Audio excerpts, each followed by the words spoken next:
দক্ষিণ 24 পরগনায় কাল পরশুর মধ্যে দেখবেন আরো কিছু ধর্ষণ হয়েছে, ঠিকই আছে। কালচারটা তো তৃণমূলী কালচার। ওই একটু আগে সুজন যেটা বললো, পাগলু নাচ হচ্ছে, শুভা প্রসন্ন ওই সান্টা ক্লজ সেজে লাফাচ্ছে দাড়ি টাড়ি দেখিয়ে, কালকে হনুমান চালিসায় ল্যাজ পরে নাচবেন। শিক্ষিত লোকেদের তৃণমূলের সিদ্ধারা নেই, তারা মুখ দিয়ে কথা বলেন, আর বাদ বাকি সব অশিক্ষিত। এখন মমতা ব্যানার্জিকে কে বলবে গিয়ে? মমতা ব্যানার্জি রাইটার্স বিল্ডিংটাকে করে দিয়েছেন শ্রাদ্ধ বাড়ি অথবা বিয়ের বাড়ি অথবা অন্নপ্রাশনের বাড়ি।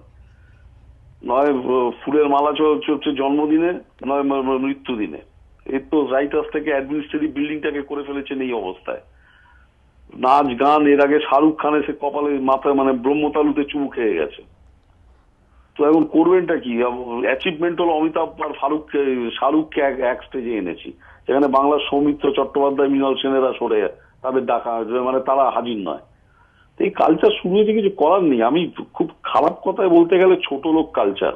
ছোট লোক মানে বস্তিতে থাকলে ছোট লোক হয় না। যেটা ওই শাশুড়ি আর ওই বউয়ের লড়াই যখন হয়, যে ভাষা ব্যবহার হয়, সেটা আমি ছোট লোকই কালচার বলি। এটাও ঠিক সেই কালচার শুরু হয়ে গেছে পশ্চিমবঙ্গে। এবং সবচেয়ে খারাপ লাগে যে ওই ক্রসিং এ রবীন্দ্রনাথের গান আর প্রতিষ্ঠা দিবসে হাফ প্যান্ট পরে নাচ, এ তো ভাবা যায় না। এখন কি করা যাবে?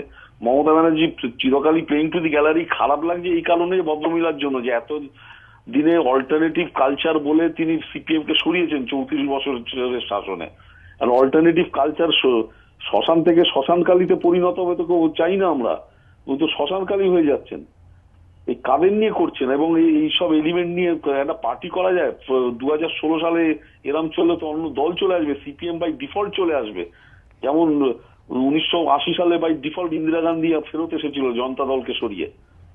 তাই জন্য খুব খারাপ দিন, খুব খারাপ দিন। এবং আমার খারাপ লাগে মমতা ব্যানার্জির জন্য।